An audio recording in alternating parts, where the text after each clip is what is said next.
Lasciatemi cantare con la chitarra in mano, lasciatemi cantare, sono l'italiano.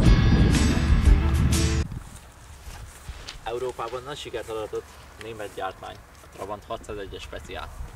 Az olaszok ezt nem bírták elviselni, ezért megalkották a Fiat Panda 750-est.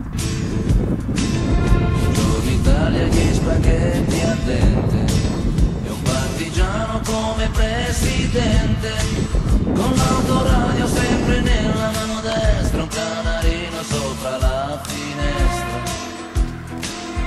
Torni Italia con i tuoi artisti, con troppa America sui manifesti, con le canzoni, con amore, con il cuore, con più donne, sempre meno suore. Buongiorno Italia, buongiorno Maria. Magyarországon ezt a gépi járműtípust nagyon-nagyon ritkán lehet találni. Most is csak ezt az egy példányt találtuk meg belőle. Hát van ott egy másik a háttérben, de ezzel nem kell foglalkozni. A Fiatot, bár az olaszok terepre találták ki, de mivel ilyen nagyon keskeny nyomtávja van, ezért a városba, közúton nagyon jól lehet vele parkolni, elég szűk helyekre befér. A felfüggesztésről csak annyit akarok mondani, hogy elég ramaty állapotban van, szinte egyenlő a nullával. A Pandában a szám, azaz a 750, a köbcentire utal.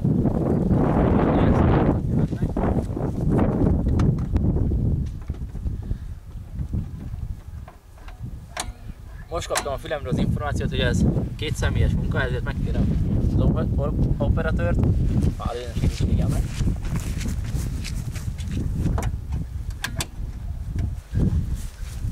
Köszönöm.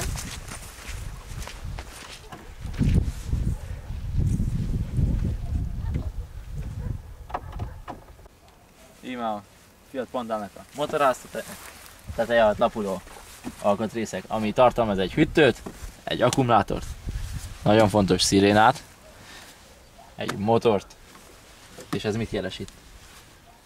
Hát, akárhogy is nézem, ez a pótkerék akar lenni, de miért itt kapott helyet? Akkor nézzük meg a csomagtartót, mi lehet ott.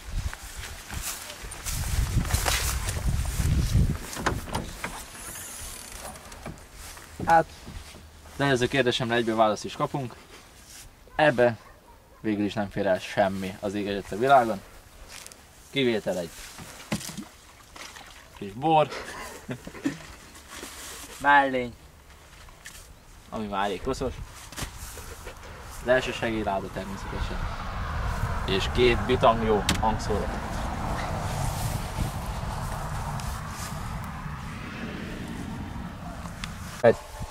Beltérről röviden annyit, hogy első optikai tuningelemként feltűnik a illatosító. Hát nincs túl nagy beltere, hátul az én testmagasságommal.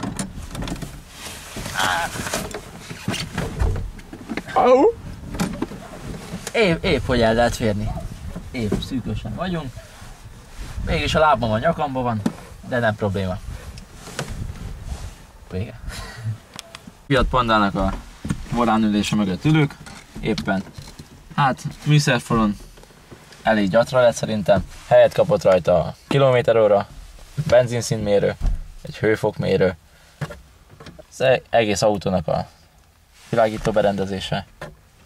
És röviden ennyi. Mint optikai tuningelem feltűnik az autóban két dolog is. Az első a rádió. Ez a gyári típusokban nem volt megtalálható, ebben viszont van. És a fordulatszámmérő, ami elég szépen világít is, ha beindítjuk az autót.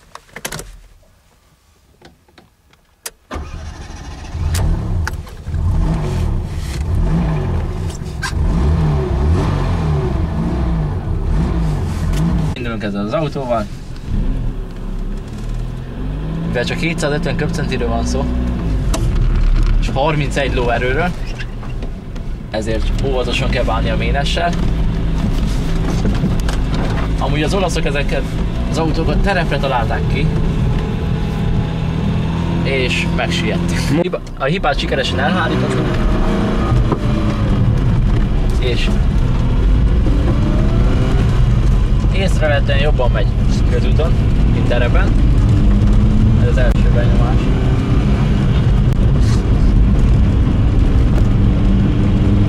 Hát uraim és hölgyeim, padlógász nyomok, gyorsulás az nem nagyon érezhető, szinte egyenlő a nullában. Az autó legtöbbségét 5 sebességes váltóval adták ki, de ezt a modellt, amit mi most megkaptunk a cégtől, ezt csak 4 sebességes váltóval látták el. Ezért elég jól forog. Viszonylag hamar eléri a végsebességét, ami 125 km/h.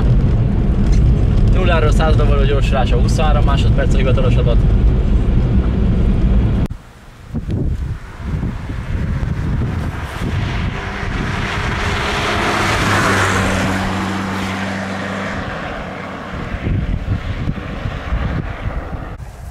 Végeredményképp ez az autó se városba, se vidékre, semmire se jó az igényt a világon. Ez leginkább odavaló lenne. Tehát operatőr barátommal nagyon beleszerettünk, és ezért inkább elviszük haza. Gyere szállj meg! Lasciatemi cantare con la chitarra in mano, lasciatemi cantare una canzone piano piano, lasciatemi cantare perché ne sono fiero, sono un italiano vero.